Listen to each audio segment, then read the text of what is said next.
Hey everyone, welcome back once again, and right off the bat, I want to start with a potentially controversial take. Finnegrin was really poorly done. With season 5 of The Dragon Prince out now, I wanted to take a closer look at the different stories that we have been given this time, and dive in to why this season felt weak overall. Finnegrin is one of the biggest misses for me personally. I hope that before you type up a storm in the comments or leave out of frustration though, you give me a chance to explain myself. This will not be an overall look at season 5, but specifically focusing on the storyline of our heroes against the pirates. Of course, this video will contain massive spoilers for the season, as I will be looking at the characters in depth and the story. So if you haven't yet seen the season, go check it out. That I think clears up everything for the start. Let's do a story deep dive. The pirate storyline starts at episode 6. This already shows the deviation from the usual 3x3 stories that the show goes for, where each individual trilogy of episodes tries to create a new story arc and reach a new goal. I find it weird that they abandoned this because it helped the pacing of previous seasons, that it felt more like we were constantly moving towards something no matter how small that was. However, episode 6, Bait and Switch, starts with the crew at some dock where Rayla summons an eerie boat to take them to Scumport. This is where the first problem already comes up. The show does nothing to explain what is going on. Why does Rayla have this ominous coin? Why does Rayla know about the summoning ritual? And why does Rayla even know about Scumport? This is obviously all trying to nod to the extra stories we have been given through social media. But that is poor writing. The viewer is currently watching the TV show. You can't rely on them to read extra material for your rushed world building to make sense. This falls into the Rayla problem, where things come out of the blue but are explained outside of the show. It's okay to add information through more canon literature, but you cannot expect it to do the actual world building for you. All that does is confuse and convolute. Anyway, our crew make it to Scumport, but sadly things don't get better from here. The problem with Scumport is the lack of dedication. We already have this super creepy way of getting there. The atmosphere is dark and gloomy, and the name Scumport should let you know what kind of place this is. Except it really doesn't. You see, the problem here is that nothing else reflects the fact that this is supposed to be a shady place with shady people. When Rayla and Soren go out to ask people, nothing happens. They just look unfriendly. But a lot of people often do. In fact, the one person we do meet is one of the cheeriest people we do know, Captain Vias. The tonal whiplash is not only not achieving the comedy it was maybe supposed to, it just makes us not take this location seriously. Deadwood is the only character that we are introduced to here that clearly looks pirate-like, has a distinct character design, and fits with the aesthetic Scumport was going for. I really like the design of the whole lair and of Captain Finnegrin as well, but it feels so out of place because of how it is the only thing that actually fits to the port's name. However, the biggest frustration I had with this storyline happens only after Ezran gets to meet the infamous leader.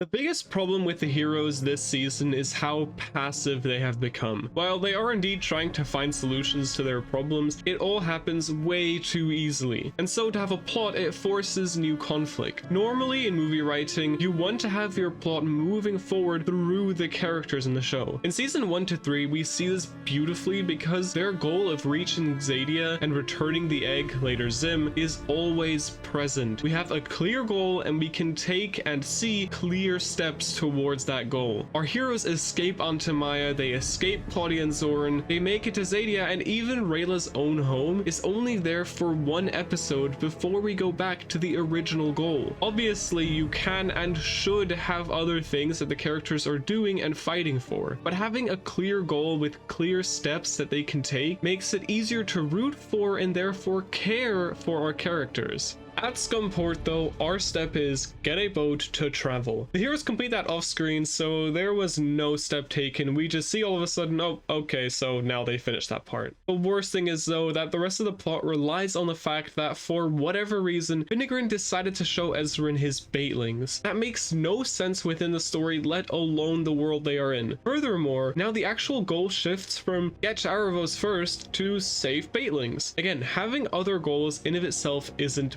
bad, unless you lose sight of your original goal, which this does so quickly. Now the entire story revolves around our heroes having stolen the baitlings and Finnegrin being evil and wanting them back. None of this had to happen, and no reason was given in the show for things to happen this way. A new plotline was just needed, so they made plot convenient things happen. This overall makes it hard to take the plot seriously, as well as the threat, meaning it becomes harder to care. The last thing you want when you write something is for the audience to not care. However, when things start piling on top of each other where each makes it harder to care, you can't expect the audience to care anymore.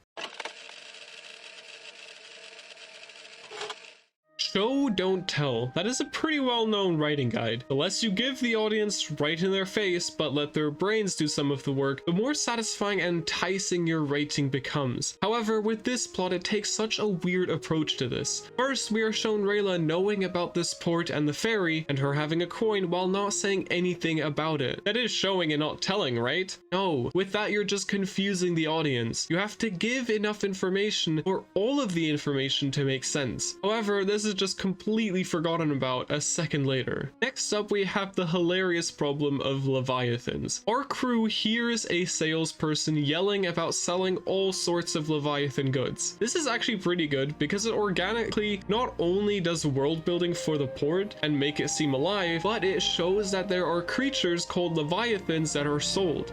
So now the concept of fishing for money being popular is implied. Great!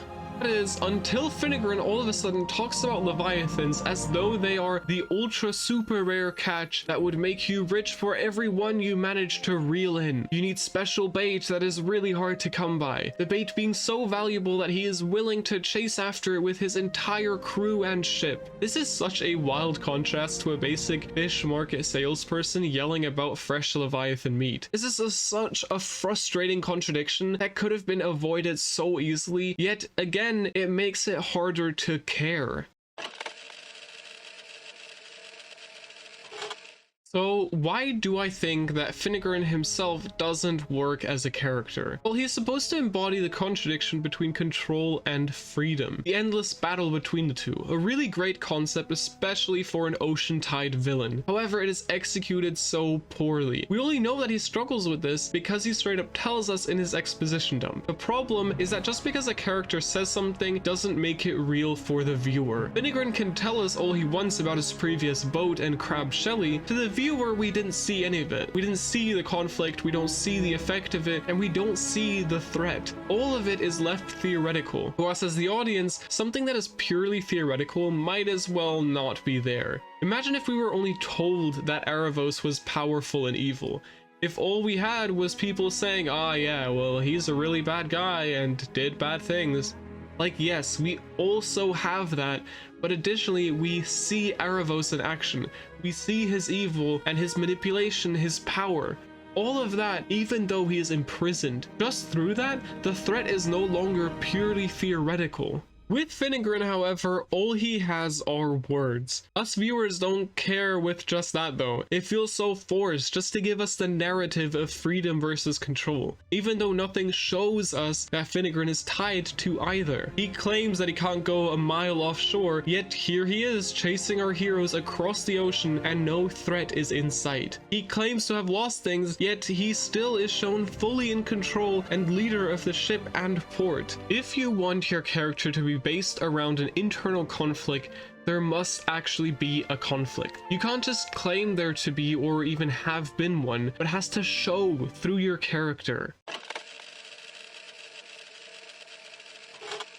finally, we reach the problem of tone. I quickly mentioned the tonal whiplash of scumport, but this is something that carries throughout this entire plot. The problem is that clearly the intention was to set up for something darker and creepier, maybe even more dangerous, and yet still have the classic The Dragon Prince humor. That is the problem. You can't go from having a faceless howling ghoul as your ferryman just to make your characters crack jokes, one-liners, and act like nothing is going on. You can't have a shady port that is darker to show the darker side of reality here, just to have your characters be all cheery and act happier than they did before. You cannot introduce a character as the evil overlord who you don't want to mess with, to then being able to steal from him with seemingly no hitches. Like, how has he been in control for that long if he is that dumb? You see, the normal humor in The Dragon Prince is too nonsensical and silly for a place like this. While you can manage to create contrasts that can lead to humor, this just felt out of place and tonally insecure. Sadly, the same goes for when our team gets captured by Finnegrin. Callum is tortured, which is much darker than anything we have had so far, and yet it just makes no sense tonally, and so the gravity just isn't there. Rayla's blood is frozen, which is horrifying, and Callum fills with rage, and yet it is so out of nowhere, and through that it feels out of place. I love the concept. I love Callum getting furious because the girl he loves is in pain. It shows so well how deeply he feels for her and how he would do anything for her. Yet this scene still loses impact because it seemingly is just out of place. The saddest one for me is Soren. We have gotten to see him grow from his father's pawn into an independent fighter and protector. I love his arc, and I think it was so well done, especially in the first 3 seasons. His last showdown with Deadwood could have been the pinnacle of the season, and yet it really was not. We haven't been around the characters as long as we had with Viren and Soren, and so we don't really understand why Deadwood is even there. We are never even told why he was with Finnegrin to begin with. He is just the character who follows commands. So when Soren reflects on his relationship with his father, it feels disingenuous for it to matter because of a couple of reasons. Firstly, Soren has been the silly comic relief for the entire season, where nothing he has said or done has been sincere. It went so far that he forced comedy onto Ezra with the jokes about his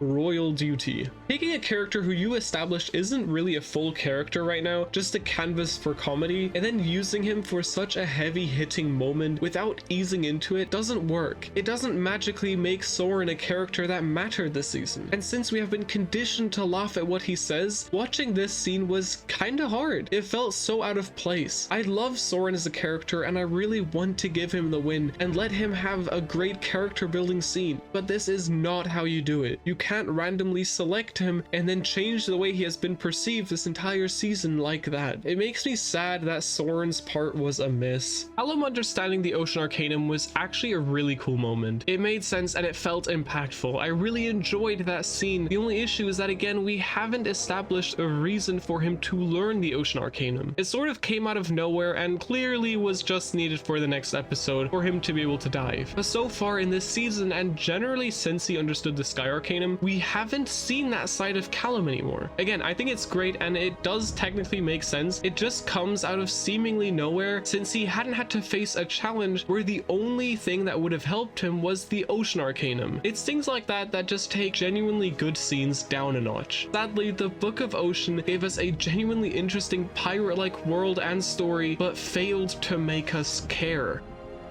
I really hope that I was able to explain my take somewhat. This is the first time I attempted making a video really focusing on the writing, and I really enjoyed it. I hope it made sense and that you can take this to maybe also understand better for yourself why you enjoy some things more than others. Maybe the way it was written encourages you to care. I'm really passionate about writing and I love this show. This is just the first of many things we'll be taking a look at, and I can't wait to show you the next one. Thank you so much for watching. It means so much to me, and any feedback or comments on what you thought are amazing and helpful. That being said, take care.